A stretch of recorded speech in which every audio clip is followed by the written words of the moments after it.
Acá lo tenemos a Roberto Labaña, exministro de Economía y Producción de la Nación durante parte de la gestión de Duhalde y Kirchner y secretario de Industria y Comercio Exterior de Alfonsín. ¿Cómo le va, Labaña? Muchísimas gracias. Candidato presidencial en el 2007. Cierto. ¿Verdad? ¿Cómo están ustedes? Bien, era lo menos acertado, quería pasarlo por alto. Bueno, está bien. Quiero decir, es un hombre que conoce la política, no solamente los números. La primera pregunta, el primer tema es, ¿por qué en la Argentina, estaba leyendo una historia de lo de Brasil y Lula, tanto hablar de asignación para la niñez, asignación que están de acuerdo, usted no está de acuerdo?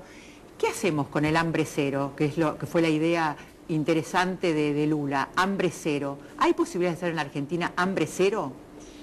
Pero ¿cómo no va a haber posibilidad? Argentina es un país que tiene capacidad de producir alimentos para entre 300 y 400 millones de personas.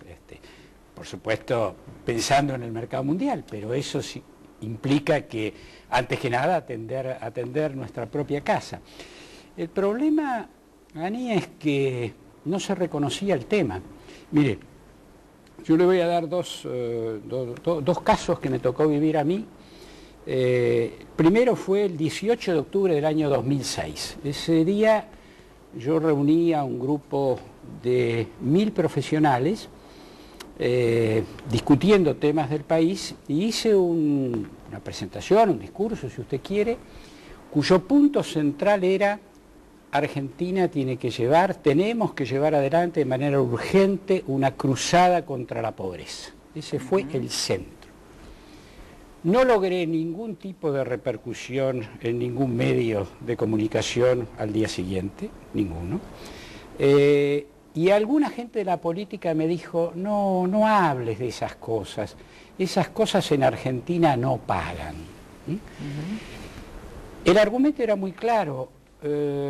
Entre esa cifra horrenda de pobreza que había en Argentina cuando se derrumba la convertibilidad, 2001, principio del 2002, y el 2006, la pobreza vino cayendo muy fuertemente. Pero en el 2006 dejó de caer y ya se insinuaba que iba a empezar nuevamente a crecer. Por eso me pareció que era fundamental volver a instalar el tema. Lamentablemente sin mucho éxito. 2007, ya en la campaña electoral, volví a insistir en eso.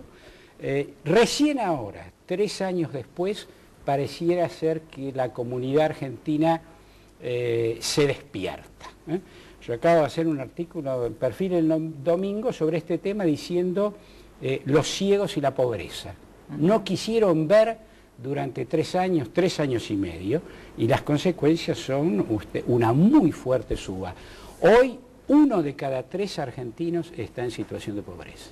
Ahora, ahí usted en una entrevista que publica hoy La Nación, es interesante porque plantea, está muy bien lo de este plan de asignación general para la niñez, pero no es más que una revisión del plan jefes y jefas, hay que ir hacia otra cosa más integral, ¿es así?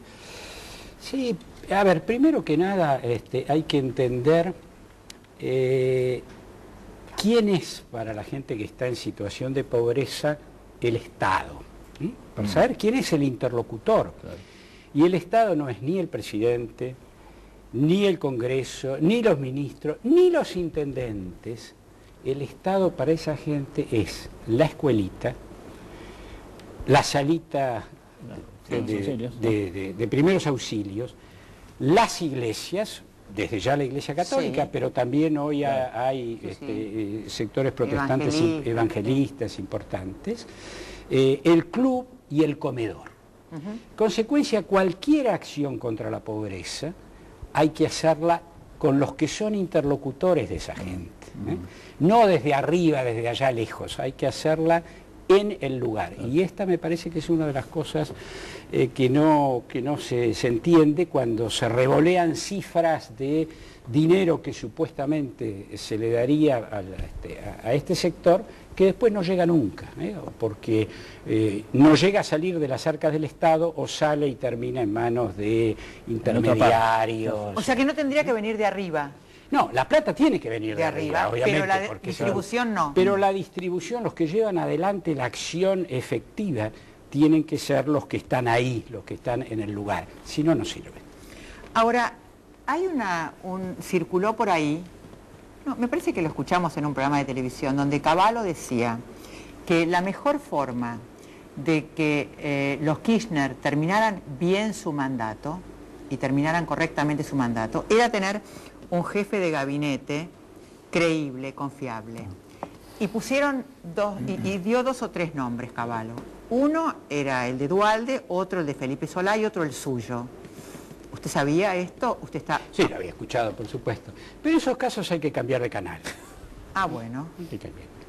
¿Por qué esto es malo para usted? ¿Esto sería imposible? ¿No sería un bien para el país? Mire, tiene una concepción errada, que es la idea de la persona providencial o demás, que de alguna manera tiene que ver con la propia historia de quien lo dijo, ¿no? De pensar que hay personas providenciales, y no hay personas providenciales. Acá lo importante es una discusión de ideas, sin el autoritarismo del gobierno y sin ese vacío de ideas total que hay en la oposición, que es nada más que una oposición rabiosa.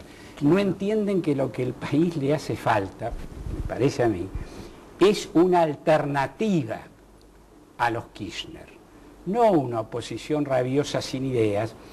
Claro. Podríamos hablar de los ejemplos de los últimos 15 días, de los errores garrafales, algunos de demagogia barata, que cometió la oposición, por ejemplo. Entonces, digo, para volver a lo mismo, para cambiar a Kirchner por otro con polleras, no tiene sentido.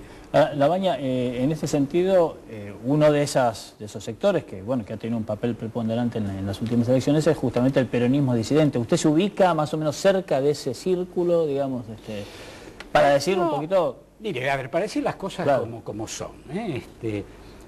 El primer grupo disidente del peronismo es el que nosotros empezamos en el año 2006. Que después llegó a la candidatura presidencial. Claro. Digo, porque ahora son disidentes quienes no hace mucho tiempo tenían acuerdos con Kirchner o bienvenidos, incluso, ¿no? Bienvenidos. Ojalá se amplíe el mundo de los disidentes, pero respetando quienes fueron los que a tiempo, porque las cosas, miren, en economía y en política es como en la medicina. Lo importante es cuando uno dice las cosas, no cuando ya pasaron, no cuando ya es tarde, no cuando la enfermedad ya está implantada y es muy difícil sacarla. El tema de gobernar es ver las cosas a tiempo para hacer los cambios a tiempo. Y en ese sentido, los primeros disidentes fuimos nosotros. Pero usted recién habló de los errores garrafales de los últimos 15 días de la oposición. Sí. A ver, ¿podemos enumerarlos? Mire, le doy algunos que se me ocurren en este momento. Por ejemplo, el gobierno cometió un error tremendo con el tarifazo. Sí. ¿Qué hizo la oposición? Propuso eliminar el tarifazo y no subir las tarifas.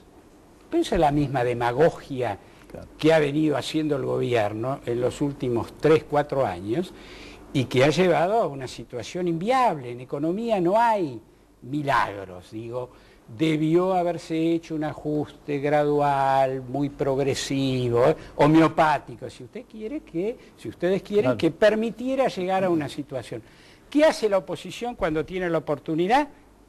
Propone lo mismo que el gobierno, no al ajuste de tarifas, sabiendo que eso es subsidios, inflación, etcétera, etcétera. Segundo ejemplo, esta trapisonda del otro día sobre el tema de las retenciones en algunos partidos de la provincia de Buenos Aires por sequía.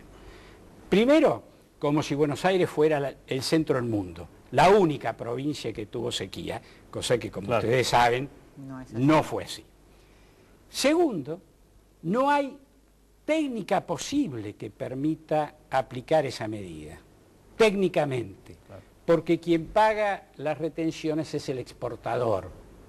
¿Y cómo se identifica? ¿De dónde vino la cosecha? Este grano vino de tal lado, este grano de tal otro. Es un absurdo, ¿se da cuenta? Entonces no tiene posibilidad alguna de ser aplicada. Entonces una trapisonda, una chicana política, nada más. Que le salió bien, pero pero que no muestra seriedad. Gracias de paso a la superficialidad del Congreso, ¿no?